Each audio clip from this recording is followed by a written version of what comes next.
Feeling alive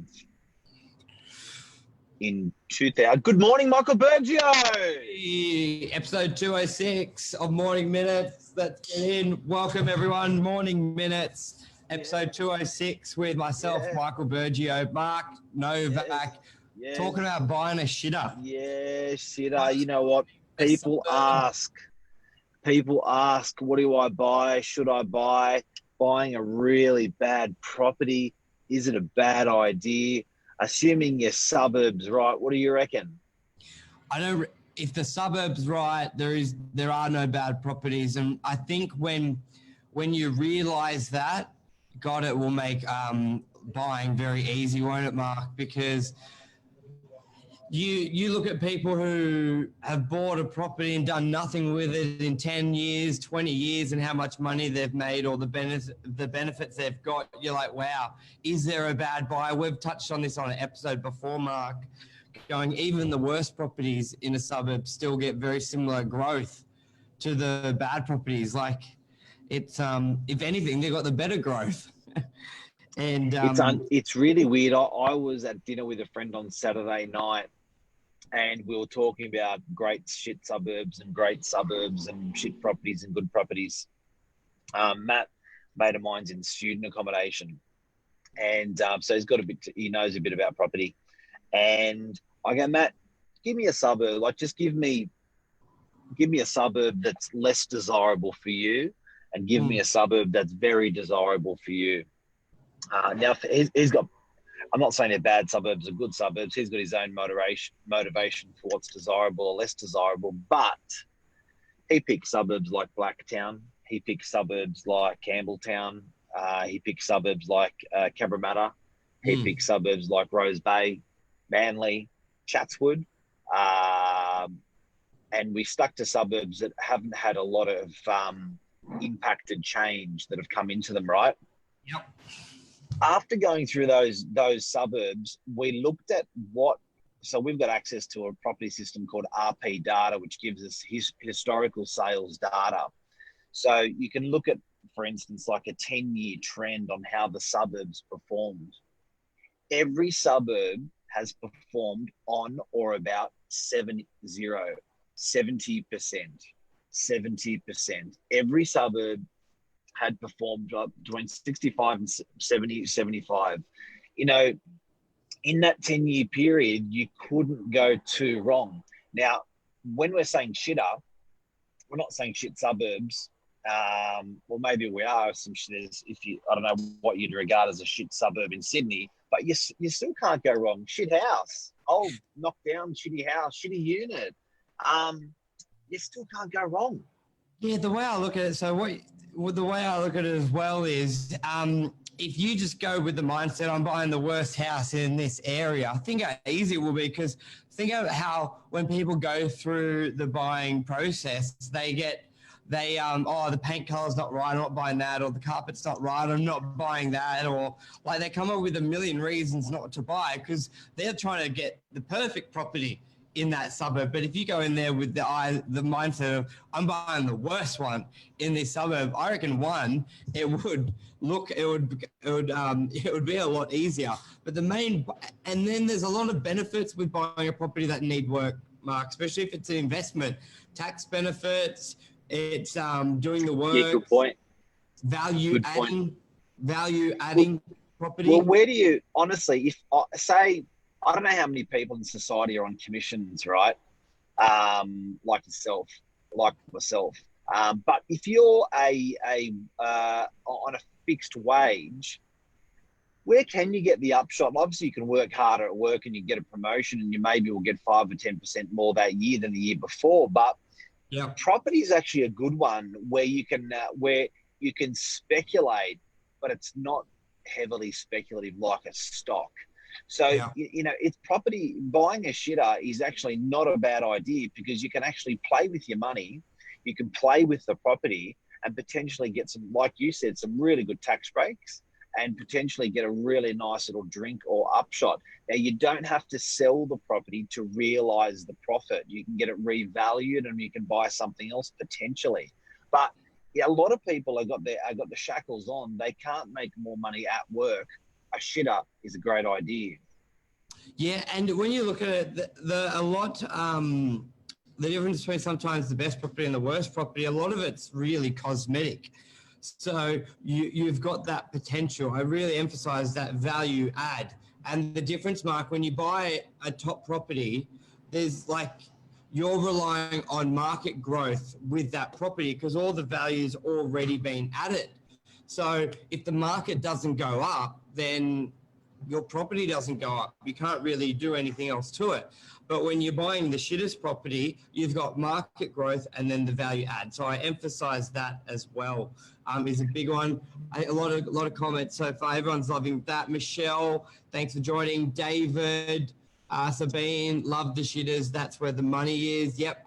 Cabramatta used to be a shithole, but now it's thriving. Thriving. A Thriving. great place to go for dinner, by the way. Yeah, you went there for, is that where you got the Italian? Yeah, no, that was Norton Street, Leichhardt. But good pho. There's good pho in Cabramatta. Yeah, beauty. There's a famous pho place.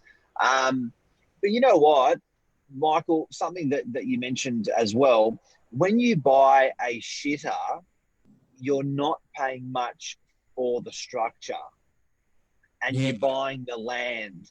And the reality is that guess what appreciates and guess what depreciates. Fact is a car depreciates because that's it, full stop, because you're buying the material thing, the structure, if you can say it that way. But when you're buying a property that is nicely renovated as an investment property, that's going to depreciate the property itself, but the land is going to appreciate. So you've got to be, so another good thing with buying a shitter is you're not paying generally much or anything for the house. You're just paying for the land, and the land's the only bloody thing that goes up. It's a big benefit. Then if you renovate that house upwards, then you can have someone pay you for your love that you've given it, even more than what it's cost you. Generally, if you do a good reno, quote me on this one, guys, if you do a good reno on a shitter, you will get for that renovation a multiple on your money of 2 to 3. So if you spend 100,000 on a renovation, you will probably make 200,000 or 300,000 when you resell it gross. Yeah, it's true. And I think it also just lowers a lot of the stress of buying and the expectation of it's got to be perfect, it's got to be this, and you're just getting rid of that. So Mark, you know what, it's better to buy the worst property than not buy at all. You know, like and just think about it, think about it for years and years and years and years and years. Buy it, leave it. The magic is you're going to make money in 2 ways. The magic is going to be that renovation, and the second way is going to be the appreciation of the land. Now, you're still getting appreciation in land, even if you're buying an apartment, believe it or not, because a big value of that apartment is actually the land that it sits on. So you're still going to be enjoying that. So when we're saying buying a shitter, that can mean an apartment, that can mean a house. Yeah. David, yep. I've always looked at the value of property, like Warren Buffett. Look for stocks in the share market. Can't matter. Perfect. I think a lot of people watching have that same ethos as well. But you made a good point with the land being the value. The land's the one going up, and the structure of it is what's going down. So you don't want it to be too heavily weighted to the value of the structure, which may look nice and it may mean you get a better tenant straight away, but overall that's where the depreciation is. And depending how old that structure is can really vary on how much depreciation you can actually get on it. So you may be paying the benefit of that structure, but you're not getting the actual benefits of that structure through depreciation and things like that, because the older it is, the less depreciation benefits you get, but you can still be paying a fair chunk for the structure when buying, because there is that market that people really love to people do like to buy a finished product. I think that touches on what you're saying before, Mark, where you can have that strong return on doing the work. So there's some big difference there. I think that's great. I think that's great for your home. Like, I do believe, I personally have always bought stuff renovated because my core business is being a real estate agent, and allowed me to focus on my core business. As soon as I had to start doing kitchens, bathrooms, additions, building new homes, it actually takes away from my core business. So I've always made that business decision from very young, never to just to buy renovated and just milk it, enjoy it, and then spend those hours free with my family, or in my business. So I think it's certainly one to consider for people. You know, where's your money best spent? But that's, again, bear in mind what I said before. I'm on a commission, so I can invest an extra 10 hours a week and I will get paid for it. Some people are not on commissions. They can invest 10 hours a week into their work and they will get jack. And that's why sometimes it's worth doing those, you know, adding value to your home and spending that time and money on your home to make that upshot. And don't forget, it's tax free.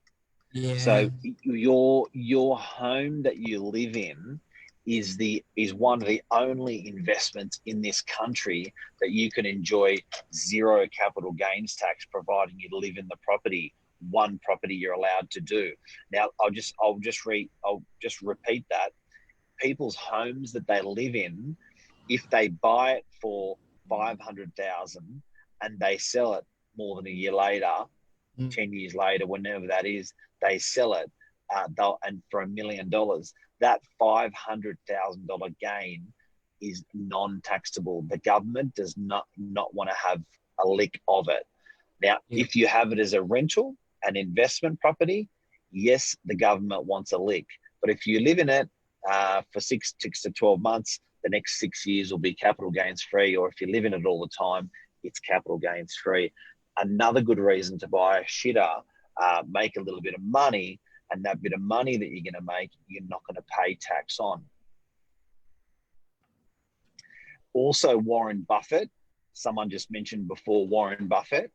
You mentioned before, Michael, one of our viewers. Something I want everyone to keep an eye out, and this extends off buying a shitter as well. Yeah. Warren Buffett's sole principle. Now, if anyone who doesn't know, Warren Buffett is one of the wealthiest men in the world. He's a self-made billionaire, and the way he's made a documentary called Being Warren Buffett. If you've missed it, watch it. It's a very, very good film. And he basically is openly happy to share how he's actually made his wealth. And the principle of compounding is basically the fundamental principle of how he's made his money. So capital growth does pay a lot in buying a shitter. So the long hold, the medium hold, or particularly the long hold, and letting your money work for itself and compound more and more and more. The earlier you take it out, the less chance you've had your money to compound. Yep. That's where you're going to make your money buying a shitter as well. I think the best point that you made there was focusing on your core business. A lot of people try and become a real estate agent or a property developer, and they hang on a sec. Yeah, all good. Cool. They try and be like a property developer and analyze, and they could be doing something where they may be commission based. So every minute away from what they do is really being detrimental. But very dangerous. I'm sure there's a personality trait which explains it, but I think the best people is what you've said is, you know what your core business is and you know what's allowing you to buy that property. Don't try and become a professional in something else just to potentially save a few dollars. But so I think that's where a lot of people, and you know what, tradies do it a lot as well. They think, well, I can do it, but by you working on your property, you're not allowing you to work on someone else's property, and you could be doing that at scale with staff. and the 10% you may save, you're actually costing yourself 20-30% because you could have had larger jobs going on as well, doing something a bit more complex than you doing something basic at your property. So I get there's sometimes where it has merits for you to do the work, but there's actually a lot of times where it would be better for you to pay someone and you do what you're great at, especially if you're doing stuff at high levels of your industry, because you just can't replace that. So I think some people have to be mindful and honest with themselves. And look, absolutely. But with buying a shitter, guys, well, you've got to. I can tell you what you got to get over. With buying a shitter, the biggest question I get from people is that sense of awkwardness that they are buying the worst property. So they have this like ill feeling, or this reflection of them. Yeah, and like really, what you want to buy is the porn star penthouse, right? That's what you want to buy. If you want to make money, because it feels there's an motive there where you feel good buying it. Now, the penthouse is opposite to the shitter because you're paying a lot for the fixtures and finishes. Like I said, you're not paying much. You're paying less for the land and more for the fit out. The fit out's going to depreciate. Now, buying the shitter doesn't feel, classy or nice, or you don't feel good about it. But buying the shitter, it's not lifestyle, right? But buying the shitter is actually, you're paying nothing, virtually nothing for the house or the structure, even if it's a shitter one-bedroom unit, something that you walk into and stinks, and you're paying pretty much a lot for the land. Now that's going to have a tremendous upshot. So a lot of people say to me, "Mike, are you serious?" Like I go, "What do you mean?" I go, "Mate, go to realestate.com, go to DY, search from lowest price to highest price, and assess the 5 lowest price properties and buy the shitter." And it just doesn't sit with them for that reason. They've got to get over that. They've got to get over that. So that's exactly right. And it doesn't have to be pretty or sexy, but it's just got to compound and be there long enough. And that's the key. Big time, guys. So any questions out there, Michael? No, all good. Did you fall asleep just then? No, just checking my phone. Anyway. Oh, okay. I had a few messages come through, but all good. All right. Thanks, David, James, for watching. Tony Chimimo, it's good to have you guys on. And any questions, just yell out to us. David, buy a house and land at the value of the rent is a no-brainer, 100%. And you know what, guys, with buying shitters, have a look at what the people that have done well around you, in your community, in your tribe, in your family. Have a look at what those guys around you have done. And I bet you there's the guys that you can say, oh, they're really clever, they've done really well. I find particularly, like, for instance, in Brookvale, which is a suburb next to DY, it's migrant Italians bought a lot of property in there.